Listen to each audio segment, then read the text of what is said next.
Unaware his wife is the secret trillionaire heiress who owns his company. Husband pushed her and their child out of their home until he saw her name on the one paper he couldn't ignore. He didn't slap her, he didn't scream, he did something colder. In the narrow hallway of the house he called his, Daniel Hale placed one hand on his wife's shoulder and pushed her forward toward the door, not violently, but deliberately. Enough to tell her this wasn't a discussion, enough to tell her she no longer belonged. "Take the kid," he said, already glancing at his phone. "You can stay somewhere else for a while." Legally, the house was marital property. On the title, though, only his name appeared, a detail he now clung to as proof that everything inside it was his. Evelyn stumbled one step, instinctively pulling their 6-year-old son close as his backpack slipped off his shoulder and hit the floor. The boy looked up, confused, clutching his mother's coat.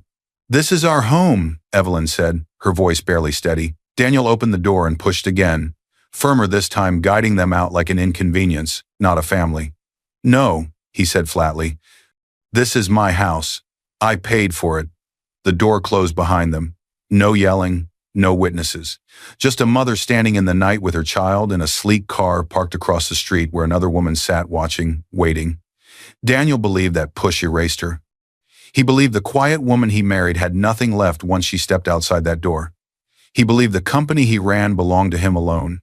What he never knew was this: on documents he never bothered to read, sealed inside trusts and legal structures older than his ambition, the woman he pushed out was the majority beneficial owner of everything he thought he built. Through layered entities and silent board votes, her family trust had quietly taken control of the company that bore his vision and her money. And while Daniel went back inside, confident and smiling, a different kind of movement had already begun: internal audits, digital trails, and one court paper prepared in silence.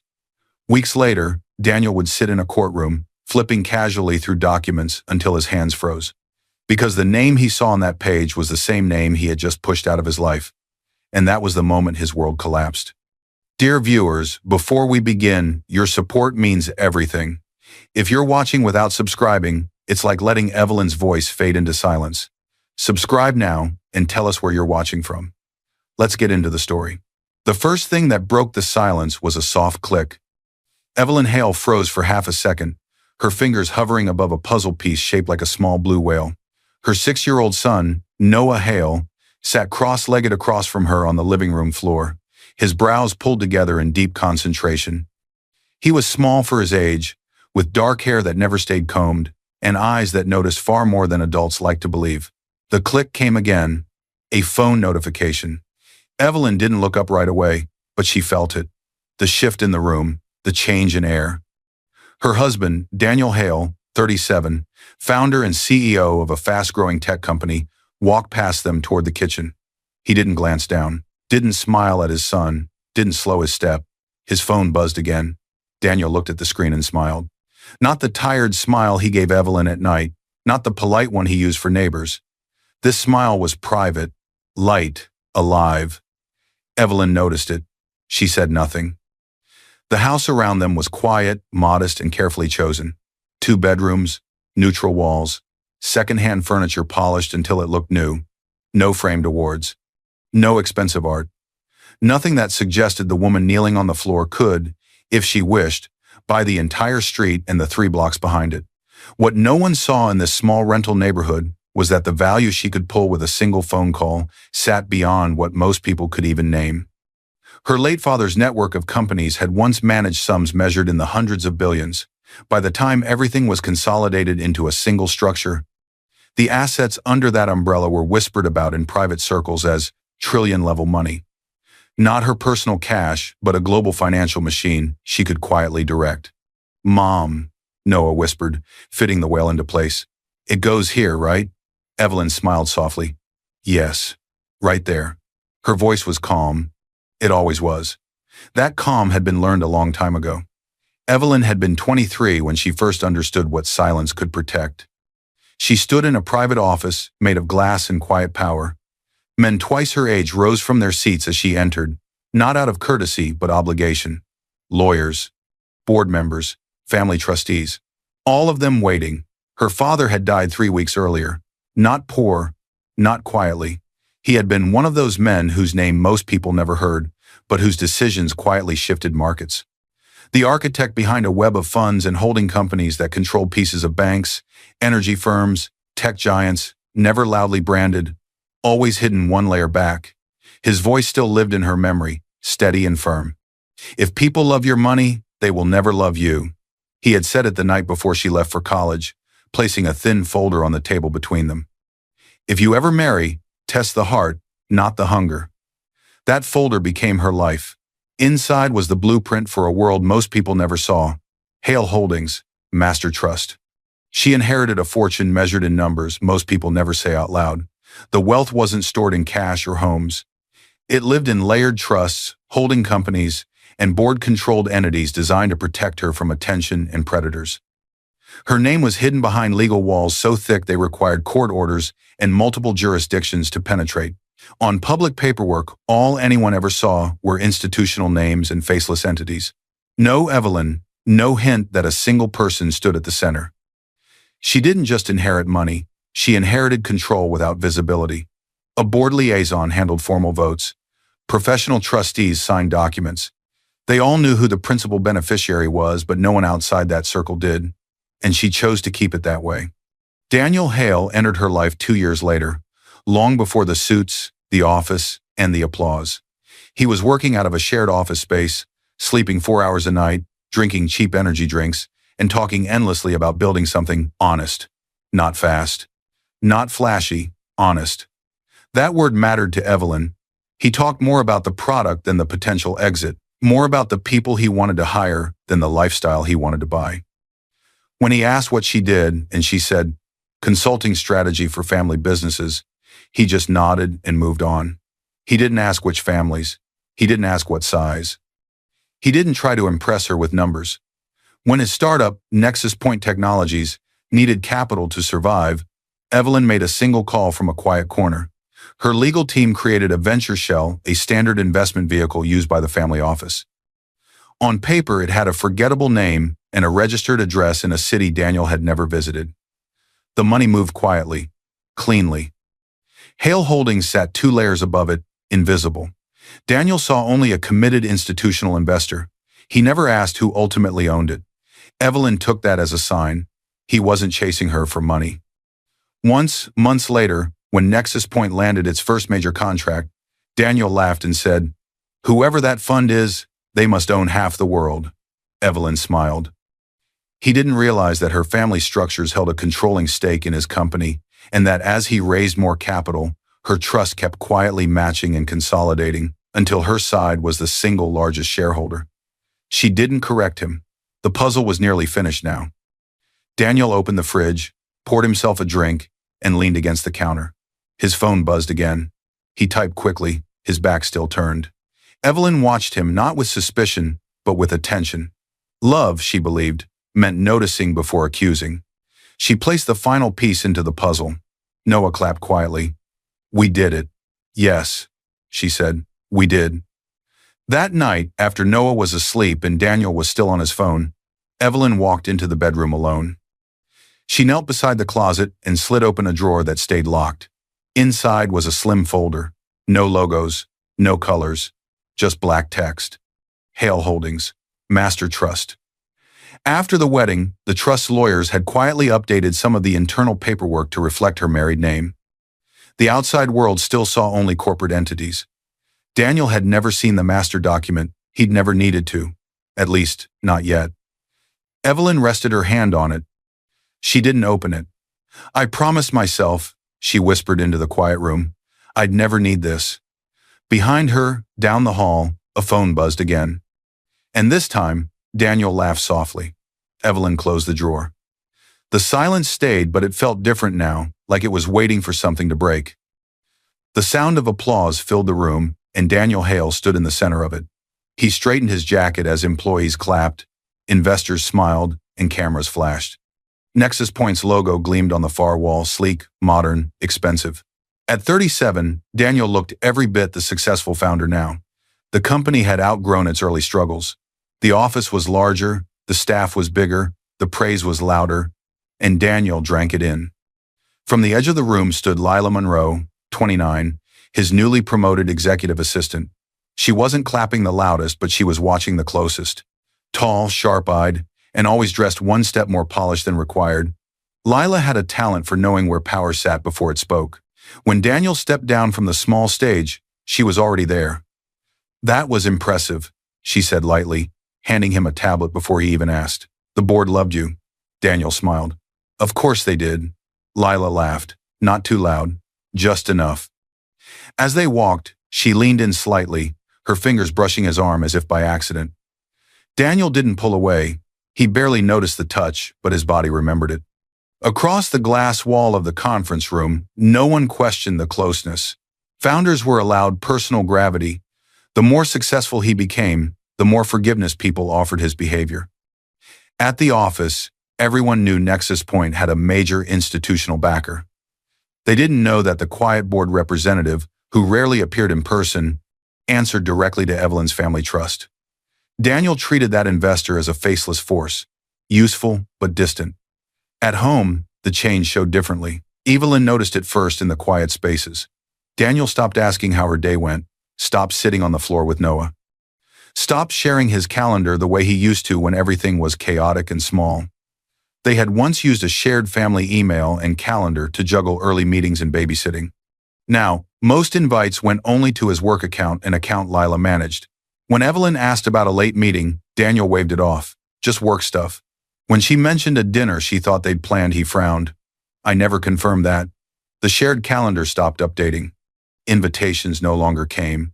Messages disappeared before she could read them. Not erased, redirected. At the office, Lila had taken over Daniel's private schedule. She filtered calls. She answered emails before Daniel ever saw them. She decided what reached him and what didn't. She told herself it was efficiency. She told herself it was her job. But when Daniel joked, "I don't know what I'd do without you," Lila smiled longer than necessary. One evening, Evelyn sat on the couch folding laundry while Noah colored beside her. The TV played softly, but no one was watching. Daniel sat across the room, his phone glowing in his hand. It buzzed. Daniel smiled. Noah looked up from his crayons. "Mom?" "Yes, sweetheart?" Noah hesitated, then lowered his voice like he was sharing a secret. "Why does Dad smile at his phone like that?" Evelyn's hands stopped mid-fold. The question was innocent. The timing was not. She looked at Daniel. He hadn't heard, or pretended not to. Evelyn forced a gentle smile. "Sometimes people get happy messages." Noah nodded slowly. "He doesn't smile like that at us." The words landed softly but deep. Evelyn pulled Noah close. "Finish your drawing." She didn't look at Daniel again. That night, the house felt too quiet. Evelyn waited up, sitting at the kitchen table with a cup of tea that went cold. Midnight passed. Then later, when Daniel finally came home, his jacket smelled unfamiliar, not of perfume, but of too many hours somewhere else. "You're up," he said, distracted, scrolling through his phone. "I was waiting," Evelyn replied calmly.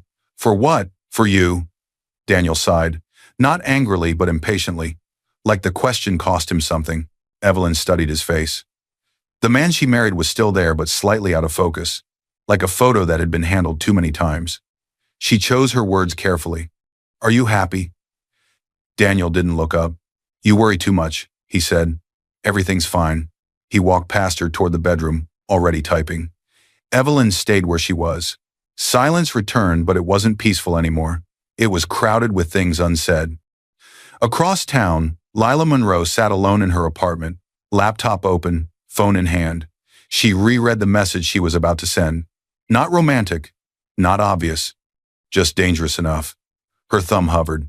Then she typed, "She still doesn't know, right?" She watched the message send. 3 dots appeared. Then Daniel's reply came quickly. "Of course not." Lila leaned back, satisfaction flickering across her face. She didn't hate Evelyn. She barely thought about her. To Lila, this wasn't betrayal. It was opportunity. Back at home, Daniel's phone buzzed again. He smiled. Evelyn saw it this time. She didn't ask who it was from. She didn't accuse. She didn't raise her voice. She simply watched as the space between them widened by inches that felt like miles. Later, when Daniel finally slept, Evelyn lay awake staring at the ceiling. She thought of her father's words, "Test the heart, not the hunger." She had tested, and something had cracked. In the dark, her eyes shifted toward the closet. Toward the drawer she hadn't opened. Not yet, but soon. Because outside the bedroom door, the quiet wasn't just waiting anymore. It was preparing. The argument began before Daniel even stepped fully inside the house. The front door slammed harder than usual, rattling the framed family photo on the wall. Evelyn felt the vibration from the living room floor, where she sat helping Noah with homework. Noah flinched. Daniel Hale stood near the door, his tie loosened, jaw tight, eyes sharp with something that looked like anger but felt more like decision. "We need to talk," he said. "Not can we, not please." Evelyn rose slowly. "You're home late," Daniel scoffed. "Because someone around here actually works." The words hit harder than shouting would have. Noah looked up, confused. Evelyn placed a hand gently on his shoulder. "Go to your room, sweetheart, just for a minute." Noah hesitated. "Did I do something wrong?" "No," she said quickly. "You didn't." Daniel didn't correct her. When Noah disappeared down the hall, Daniel stepped forward, arms crossed, pacing like a man preparing a speech he'd rehearsed in his head on the drive over. "I can't keep doing this," he said. "I'm carrying everything. The company, the bills, the pressure." Evelyn listened, her face calm, though something inside her tightened. "I support you," she said. "I always have." Daniel laughed, short and bitter. "Support? You sit at home, you don't contribute, you don't understand what it takes to build something." Evelyn felt the sting, but she didn't interrupt. "You don't even try to keep up anymore," Daniel continued. "You live in this quiet little world. Meanwhile, I'm surrounded by people who actually add value." He didn't say Lila's name. He didn't have to. Evelyn's voice was steady. "If this is about work stress, it's about you," he snapped. "You're holding me back." The room went silent. Daniel took a breath, as if calming himself, then spoke again, colder now. "I need space." Evelyn nodded slowly. "Then take it. We can talk about no," he interrupted. "You and the kid can stay somewhere else for a while." The words landed like something heavy dropped on glass. Evelyn stared at him. "Daniel, this is our home." Daniel didn't hesitate. "No," he said flatly. "This is my house. I paid for it. My name is on every document." He didn't mention that legally. Marriage didn't work the way he wanted to believe. In his mind, the person paying the mortgage owned the walls. That was the moment something in Evelyn broke, not loudly, not visibly, but completely. She remembered signing the papers years ago, letting the house be in his name alone, because she didn't want any trail that might tie their personal life back to Hale Holdings. Believing marriage meant shared ground, not weapons. She had trusted him. She had never imagined he would use paperwork as a knife. "Where are we supposed to go?" she asked quietly. Daniel looked away. "That's not my problem right now." "Not our problem, your problem." Evelyn nodded once. "Okay," she said. That surprised him. The packing was silent. No yelling, no thrown objects, no dramatic last words. Evelyn moved with calm precision, placing clothes into a single suitcase. Noah watched from the doorway, clutching his favorite backpack too big for his small shoulders. "Are we going on a trip?" Noah asked softly. "Yes," Evelyn said, kneeling in front of him. "A short one. Will Dad come?" She didn't answer right away. Then, "Not right now." Noah nodded, trying to be brave. Daniel stood in the hallway, arms crossed, watching like a stranger observing a process he'd ordered but didn't want to witness.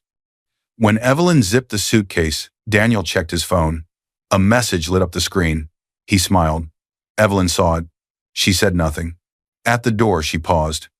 "Daniel," she said, not pleading, not angry. "If you're doing this because you think I'm weak," he cut her off. "I'm doing this because I'm done." She studied his face. The man she married had been replaced by someone who believed power came from being admired by the right people, even if it meant stepping on the wrong ones. "Then I hope it was worth it," she said. Daniel opened the door. Cold air rushed in. Outside, the night was quiet. No neighbors watching, no drama to witness. Evelyn stepped onto the porch with Noah beside her. Daniel stayed inside. The door closed behind them. The sound echoed longer than it should have. As Evelyn walked down the steps, she noticed a car parked across the street. Sleek. New. The engine was off, but the interior light glowed faintly. Someone was inside. Evelyn didn't stop walking, but she knew. Lila Monroe sat in the driver's seat, hands on the wheel, eyes fixed on the house. Watching. Not surprised. Not guilty. Expectant. Noah tugged Evelyn's hand. "Mom, who's that?" Evelyn looked straight ahead. "No one we need to worry about." But she memorized the car, the shape, the color, the certainty in her chest. As they reached the end of the driveway, Evelyn glanced back once. The house lights were already dimming. She understood then. This wasn't just abandonment, it was replacement. Evelyn adjusted the suitcase in her hand and kept walking. Behind her, across the street, the car door opened. And somewhere far deeper than anger, something quiet inside Evelyn began to wake up.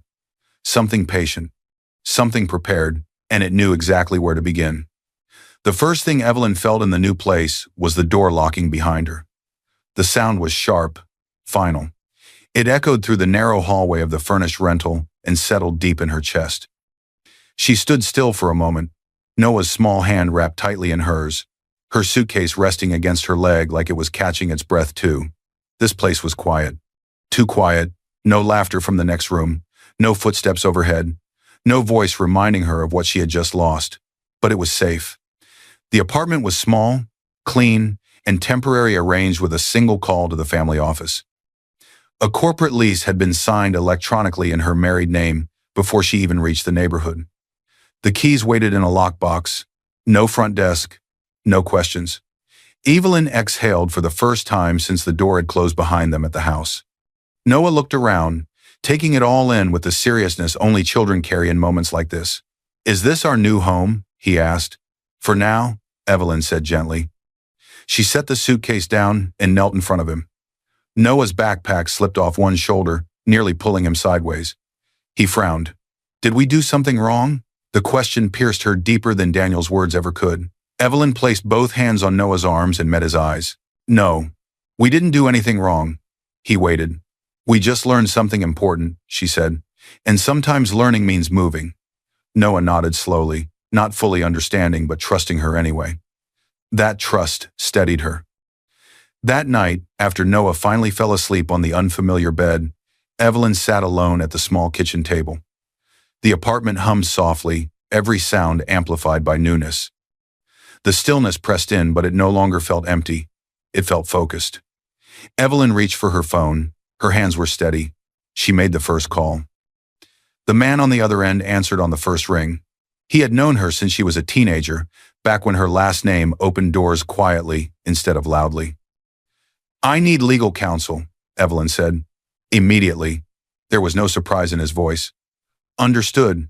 Family or personal?" "Both," she said, "but start with personal." He didn't say Daniel's name. He didn't need to. The second call came next. A private financial investigator. Discreet, relentless, expensive. Evelyn had vetted him years ago for trust-related audits and never thought she would need his services for herself. "I want a full review," she said. "Emails, transactions, internal approvals, everything tied to my husband and his assistant." A pause. "Corporate systems are protected," he said carefully. "I can't just break into them." "You won't," Evelyn replied. "You'll go through the board."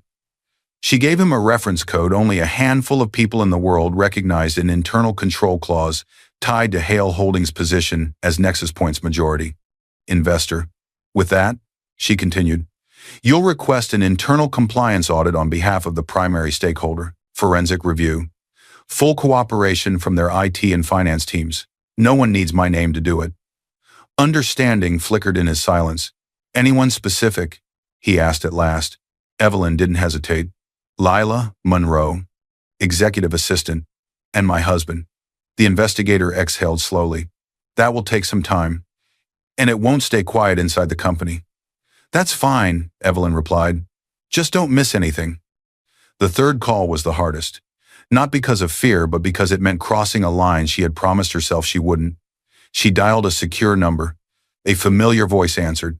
Older, calm, grounded in decades of discipline. The board liaison from her father's trust.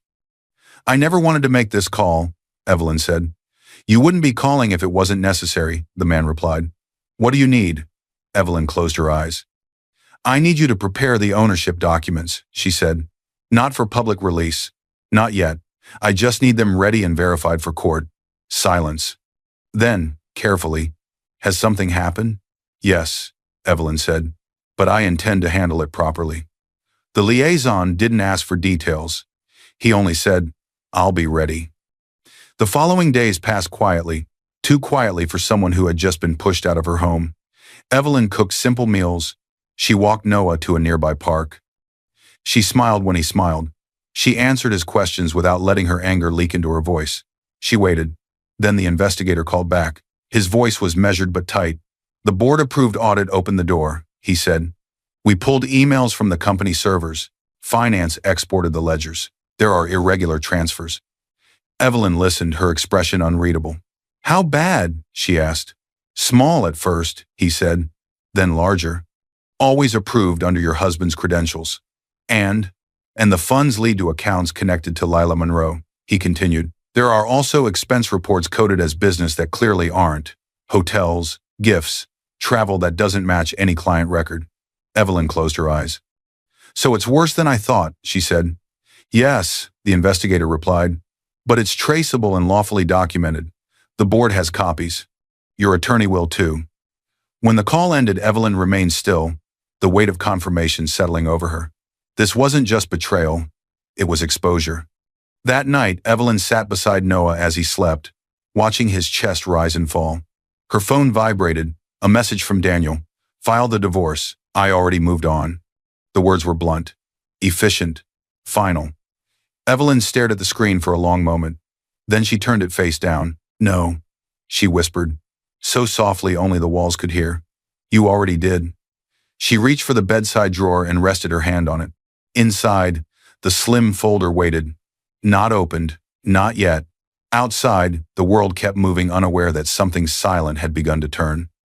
And somewhere in law offices and trustee boards, paperwork was being prepared that would change everything.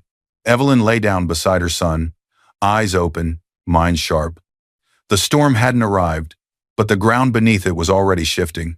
The first file hit the table like a gunshot.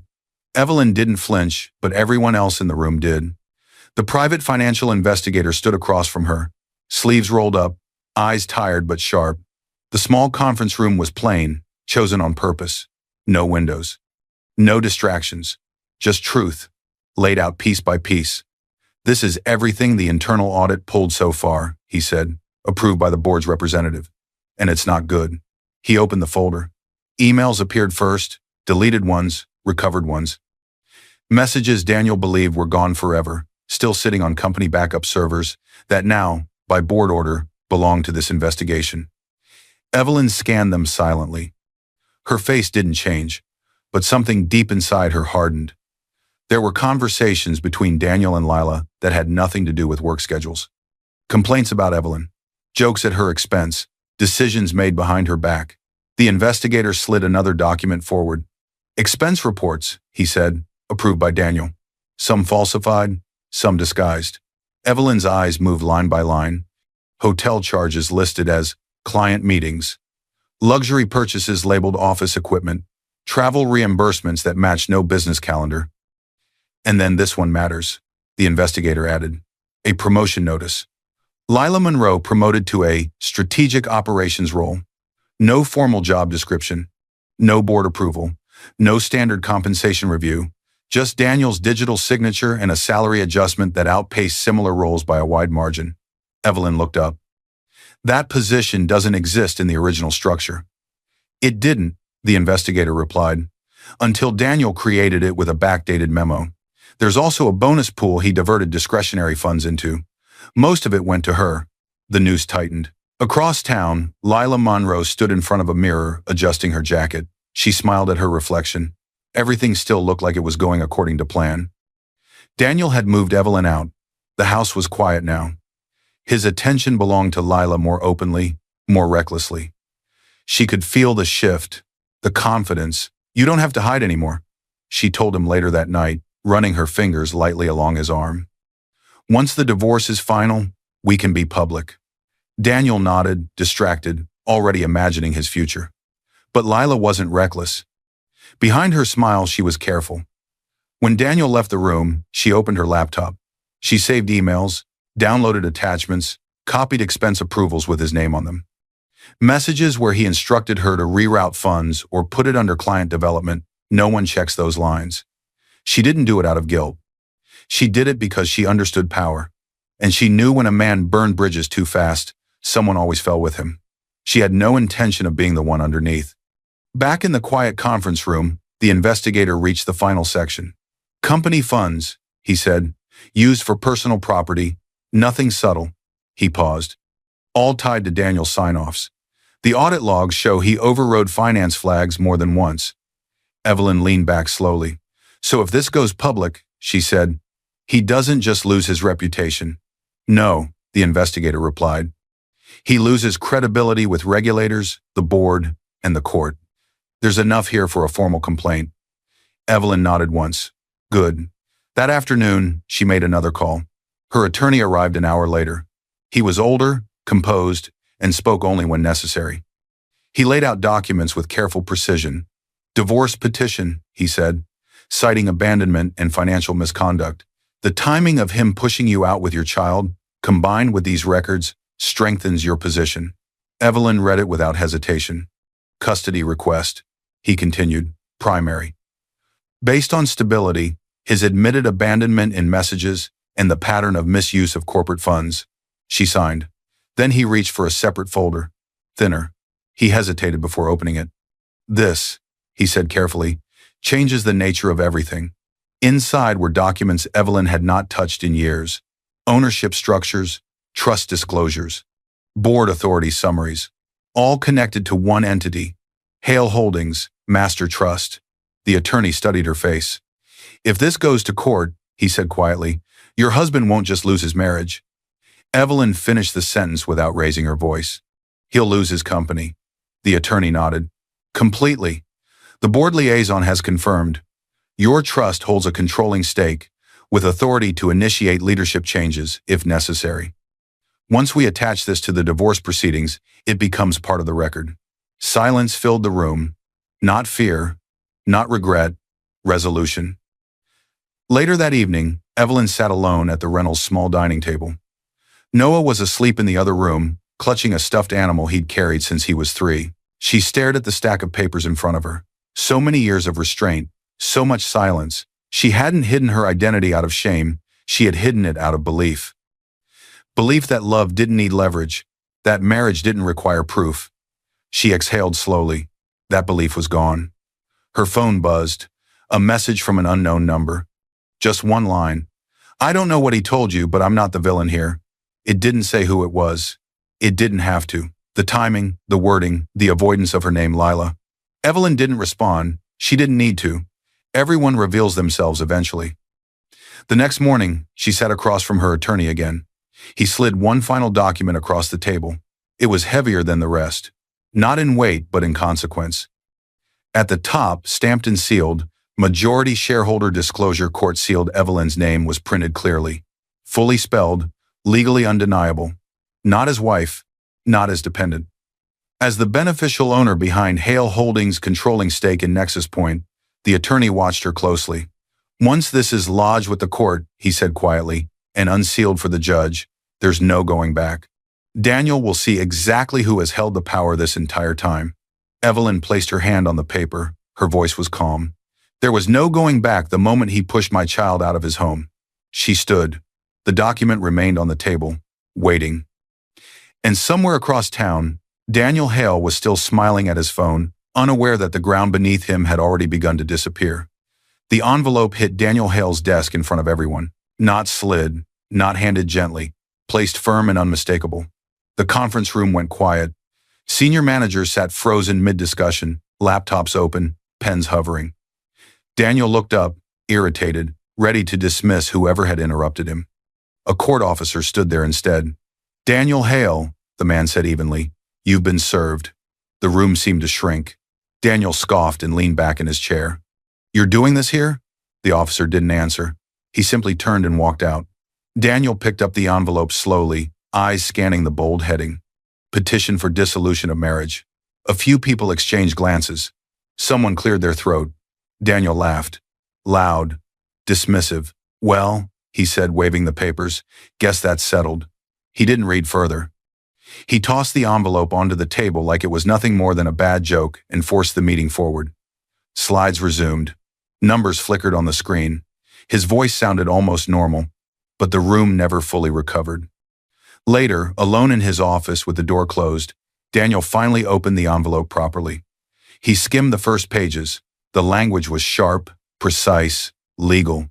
Petition for dissolution. Primary custody requested. Financial disclosure demanded. Temporary restraining order on asset transfers. Daniel's mouth twisted. She doesn't have the money to fight this, he muttered to himself. She's bluffing with some cheap lawyer. He flipped near the back and stopped. There was an attachment. Not long, not dramatic. Just a clause his eyes snagged on. Financial interest subject to review under Hale Holdings, Master Trust. Daniel frowned. What the hell is that? He said out loud. He knew the name. Hale Holdings was the institutional investor that had backed Nexus Point's early rounds, the one he always called our silent whale. He'd seen it in cap tables and board minutes, but never thought about who sat behind it. Probably some technicality, he muttered. Something for my corporate lawyer to explain away. He didn't sign anything. He didn't respond. He put the packet aside and went back to checking projections. Across town, Evelyn sat in her attorney's office, hands folded in her lap. She hadn't been present when the papers were served. She didn't need to be. This will provoke him, the attorney said calmly. He'll focus on the divorce language and underestimate the financial references. That's fine, Evelyn replied. He always has.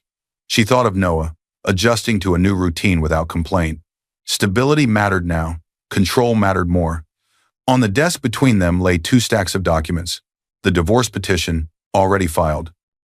The sealed majority shareholder disclosure, prepared but not yet presented in court. When the court schedules the financial hearing, the attorney continued, tapping the sealed packet, we'll ask the judge to open this under confidentiality first. He'll see it then. Evelyn nodded once. Good, she said. Let the law go in order. That evening, Daniel stormed into his lawyer's office without an appointment. Tell me this is nothing, he said, slamming the papers down. Mark Ellison, a seasoned corporate attorney who had represented Daniel since the early days, adjusted his glasses and read carefully. He scanned the divorce allegations, then lingered on the financials. He didn't speak for a long moment. Daniel frowned. You're being dramatic. Mark finally looked up. This is not nothing. It's a domestic case, Daniel snapped. We'll settle. Just make it cheap. Mark tapped the page with the Hale Holdings clause. This part is not domestic, he said. It references Hale Holdings, Master Trust.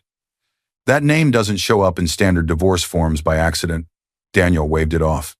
Yeah, I know them. They're just one of our investors. They're your largest investor, Mark corrected quietly. And if this trust language is coming into a family court file, it means someone is tying your marriage to your ownership structure. Daniel laughed, but it sounded thinner now. She's a stay-at-home parent, Mark.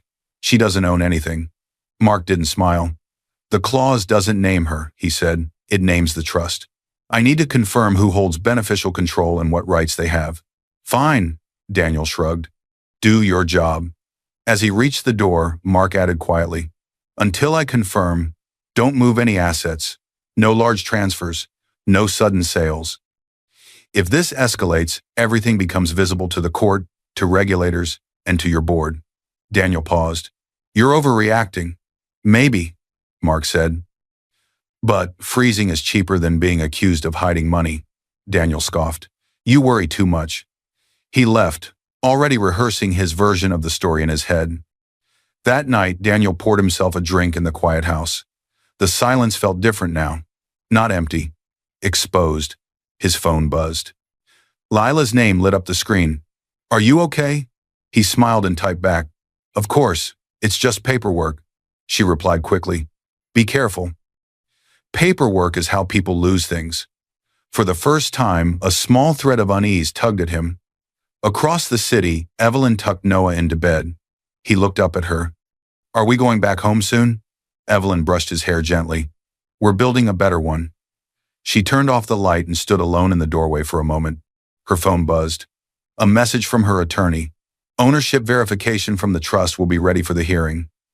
Evelyn closed her eyes. Good, she whispered.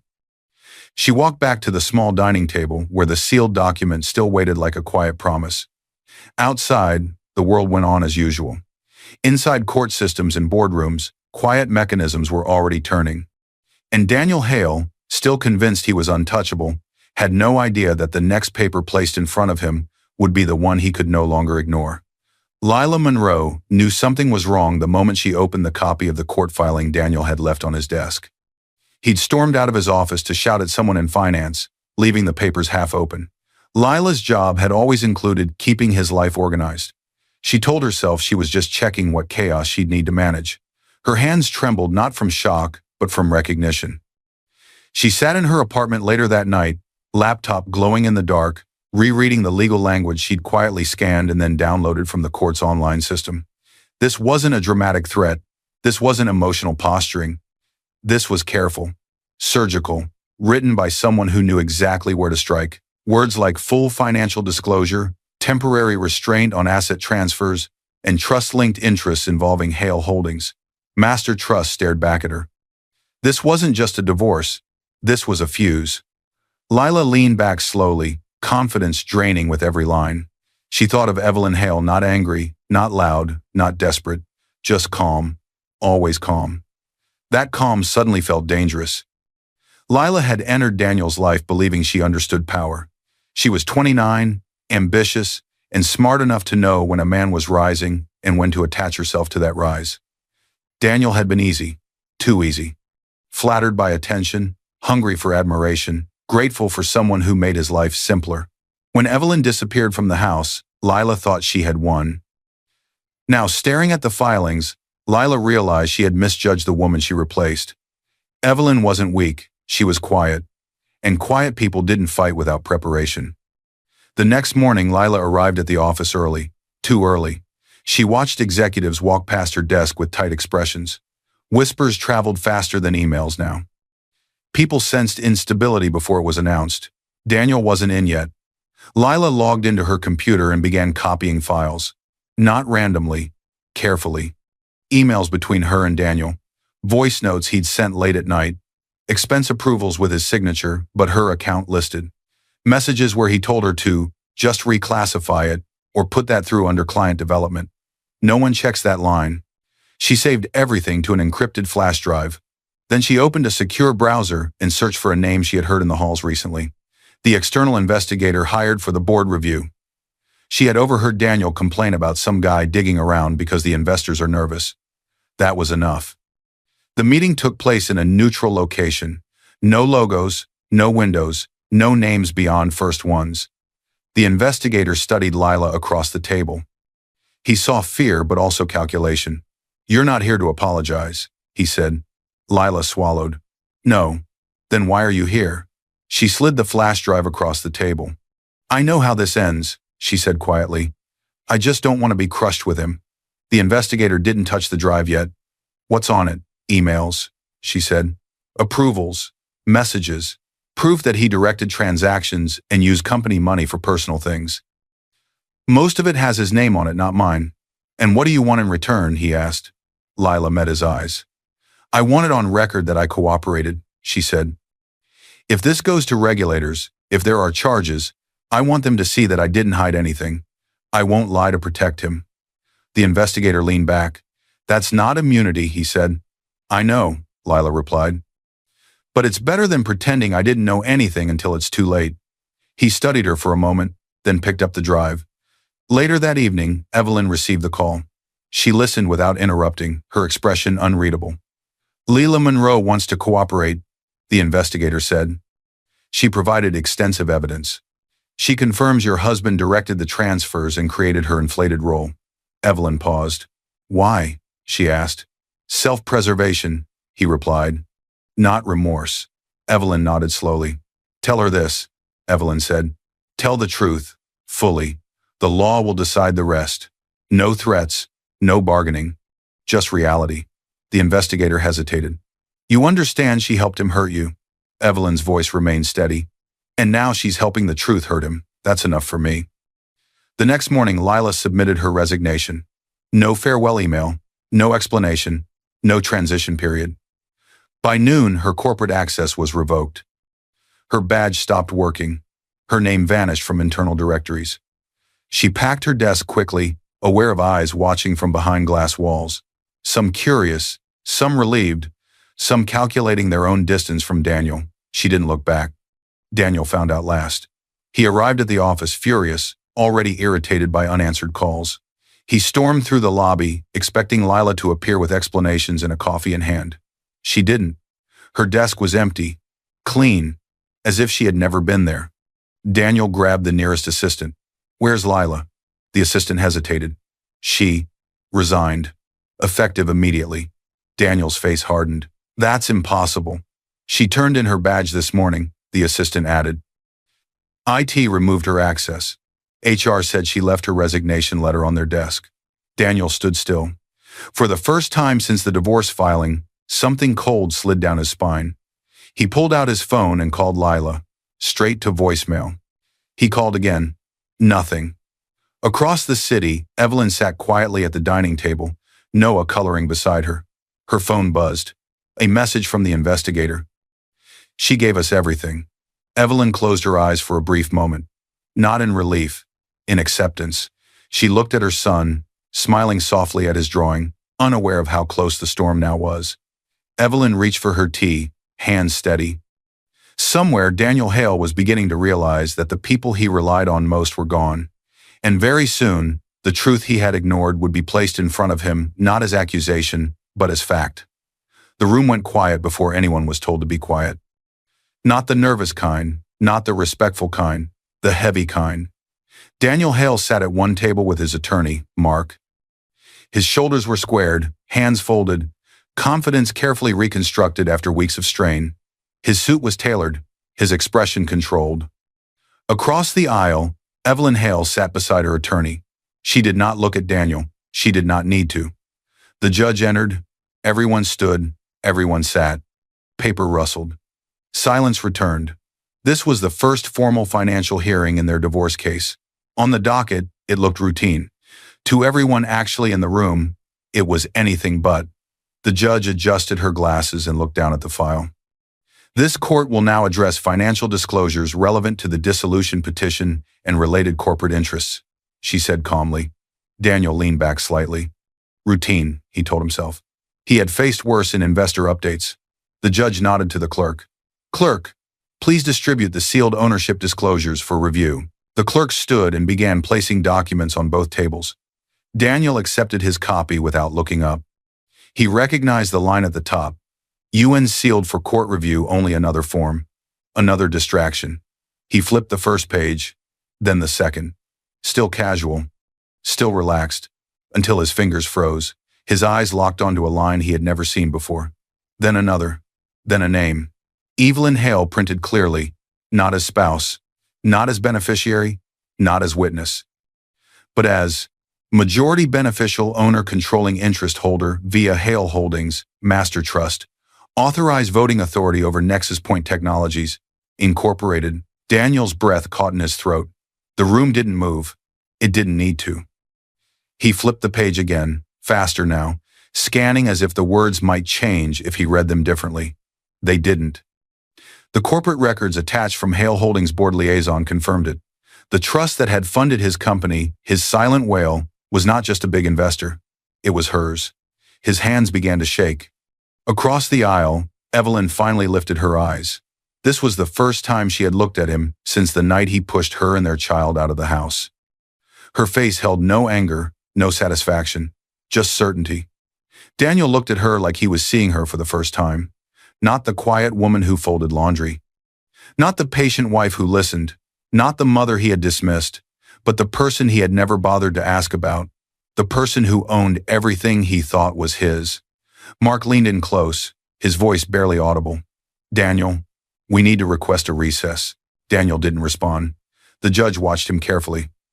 "Mr. Hale," she said evenly, "do you require clarification on the document?" Daniel swallowed. I don't understand," he managed. The judge nodded once. "That," she said, "is not the same as the document being unclear." She turned to the clerk. "Please confirm the basis for this disclosure." "Yes, Your Honor," the clerk replied. The ownership records are certified by the trustees of Hale Holdings, Master Trust, and corroborated by Nexus Point's board minutes. The trust holds a controlling stake, and the beneficial owner named is Mrs. Evelyn Hale. Daniel's heart pounded. Trust, control, his company, all tied to the woman he had pushed out of his home. Evelyn's attorney rose. Your Honor, he said calmly, the petitioner chose not to disclose her financial position during the marriage, which she is legally permitted to do under these trust structures. However, given the allegations of financial misconduct and misuse of corporate funds by Mr. Hale, her ownership is now directly relevant. Daniel's attorney stood quickly. This is highly irregular. My client was never informed. The judge raised a hand. Not being informed, she said, is not the same as the structure being illegal.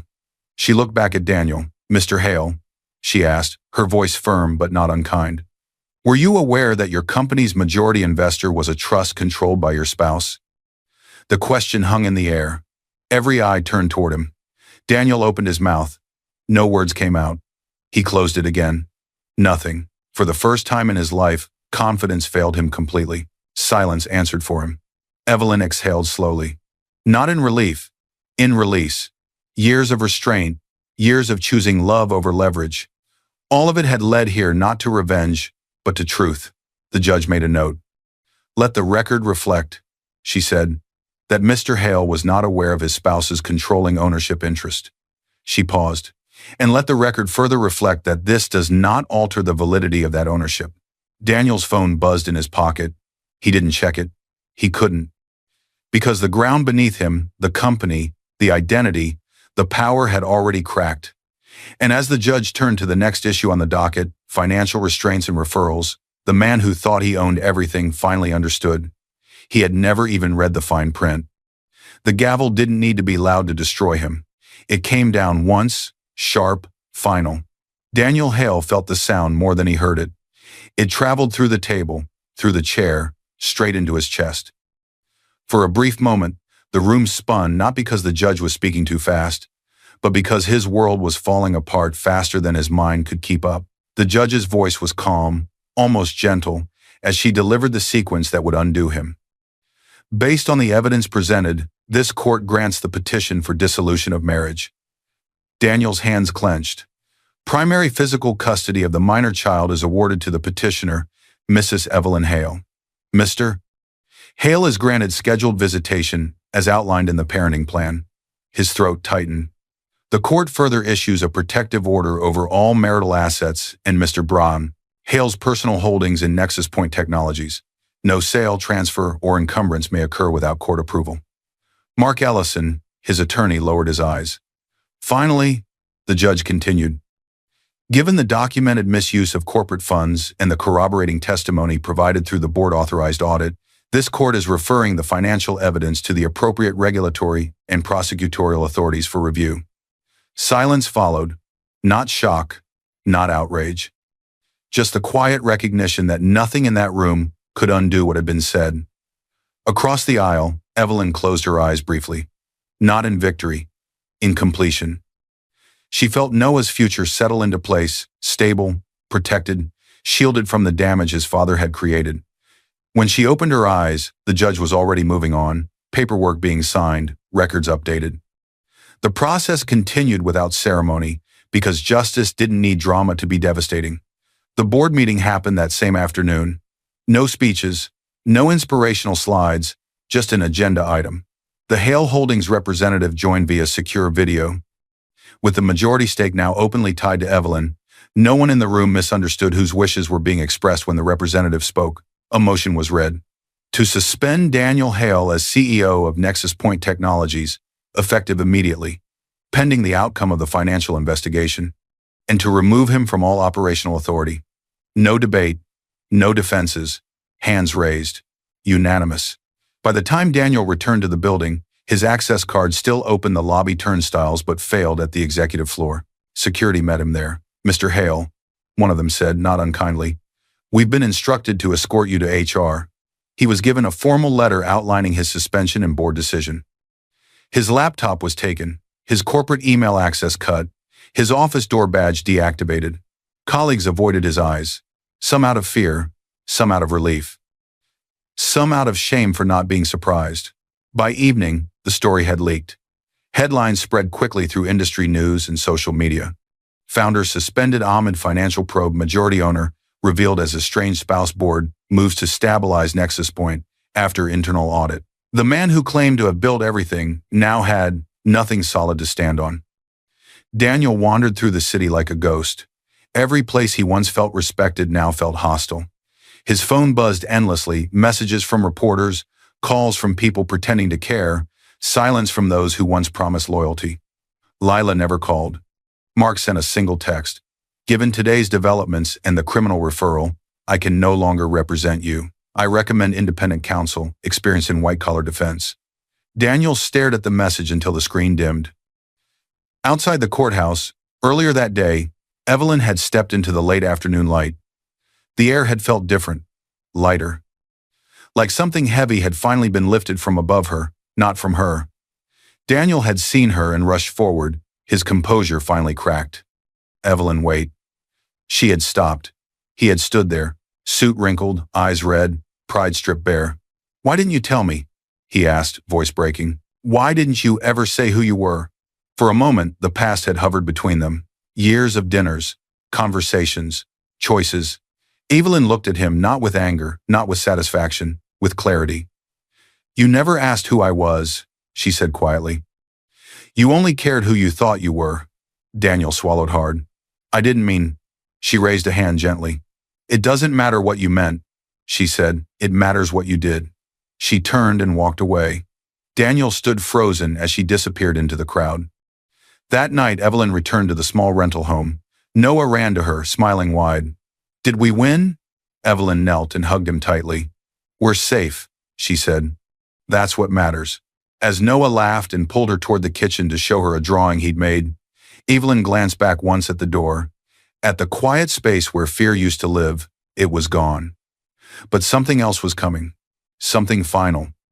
And as she closed the door behind her, the world prepared to witness the last step of Daniel Hale's undoing. Not in court, not on headlines, but in the quiet place where power finally sat where it belonged. The room waited for Evelyn Hale to speak. It wasn't the tense waiting of fear or uncertainty. It was the kind that followed authority, quiet, respectful, deliberate. A long table stretched across the boardroom, polished to a mirror shine. Men and women in tailored suits sat on both sides, documents aligned, pens ready. The Nexus Point logo glowed on the wall, smaller now beneath a new line of text noting its parent entity. At the head of the table sat Evelyn. Same straight posture, same calm presence. But everything else had changed. No hiding, no silence for protection. She presided today not as a temporary figurehead, but as the majority owner whose control had finally stepped out of the shadows. The board liaison from Hale Holdings sat to her right, more an advisor than a handler now. Beside her, in a chair slightly too big for him, sat Noah, now 7, his feet swinging gently as he drew in a small notebook. He hummed to himself, safe, unaware of the weight in the room. A senior executive leaned toward another and whispered, barely audible, "They respect her." Evelyn heard it anyway. She didn't smile. She didn't correct the tone. She simply replied, just as quietly, "They always respected the company. Now they know who protects it." The executive nodded, understanding settling in his eyes. The meeting moved forward. Reports were presented. Decisions were made. The company that once carried Daniel Hale's ego now carried something different. Structure, oversight, boundaries. The financial controls tightened after the scandal. An independent audit committee answered directly to the board, not to a single charismatic founder. Travel and expense policies were rewritten. Personal use of funds was explicitly banned, not informally overlooked. Evelyn listened more than she spoke. When she did speak, it was precise, clear, final. No one interrupted her. No one needed to. She wasn't there to play CEO. The new, qualified CEO, someone who had built companies without stealing from them, handled day-to-day operations. Evelyn handled direction, stability instead of spectacle. At the end of the table, the board liaison slid a single document forward. "This is the last item," he said. The paper wasn't dramatic. No bold warnings. No threatening language, just resolution. It formalized the final pieces. Daniel Hale's permanent removal from all positions, his shares converted and placed into a monitored structure under the court's orders. The company's commitment to cooperate fully with regulators, and a governance charter that ensured no one person could quietly reroute funds again. Evelyn looked at the document for a long moment. She remembered the night she had knelt beside a locked drawer, promising herself she would never need what was inside. She remembered Noah asking if they had done something wrong. She remembered Daniel's voice saying, "This is my house." She picked up the pen. No anger, no triumph. Just clarity. She signed. The sound of the pen scratching paper echoed softly. When she finished, she set it down. "That concludes today's agenda," she said. The board stood. Some offered their hands. Some simply nodded. Evelyn didn't wait for applause. Outside, the afternoon sun rested gently on the building's glass facade. Evelyn walked out with Noah, her hand resting lightly on his shoulder. "Are we done?" Noah asked. "Yes," she said. "We are." He smiled. "Can we get ice cream?" Evelyn laughed softly. "Yes, we can." They walked down the steps together, free, whole, unbroken. Behind them, the doors closed not as an ending, but as a boundary she no longer needed to fight to cross. Across town, Daniel Hale sat alone in a small apartment. No photos, no awards, no visitors. His phone lay face down on the table. It hadn't buzzed all day. He stared at the wall, replaying moments that now felt unreal, laughs that had vanished, confidence that had dissolved, a life he thought he owned. He finally understood something too late. Power had never shouted in his house. It had waited in drawers he never opened, in questions he never asked, in a woman he never really saw. That evening, Evelyn tucked Noah into bed in their new home, not the temporary rental. A simple, warm place she chose herself, purchased through a straightforward structure in her own name this time. No secrecy, no hidden titles. Just a house where every room felt like theirs. Noah looked up at her sleepily. "Mom? Yes? You're not sad anymore?" Evelyn paused, then smiled. "No," she said, "I'm not." She turned off the light and stood in the doorway for a moment, listening to his breathing steady. She walked into the living room and looked around. No trophies, no luxury for show, just peace. Evelyn sat down, closed her eyes, and let the quiet settle, not as silence, but as strength. Because some people never need to prove who they are. They only need the right moment to stop hiding it. Power doesn't need to announce itself. It only waits for the moment it's needed. I hope you enjoyed watching this story as much as I enjoyed creating it. If it moved you, like, share, and comment on the lessons you learned. Let me know where you're watching from in the comments below. I'll see you in my next video.